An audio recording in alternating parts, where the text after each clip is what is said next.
بما أن القطعة الناقصة من قلبي هي الجزائر، فلا بد للقلب من جزائر.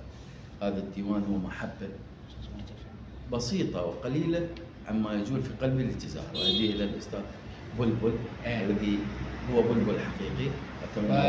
شرفتنا أستاذ مرتضى، أنت سفير حقيقي للقلب العربي، للقلب المشرقي القادم إلى الجزائر، لبغداد التاريخ، لبغداد التي لا يمكن أن تنسى. بغداد انتصرت على الجراح، انتصرت على الآلام، على المآسي. بغداد هي الحياة، هي الأمل، هي التاريخ، هي العراقة، هي وجدان دجلة والفرات.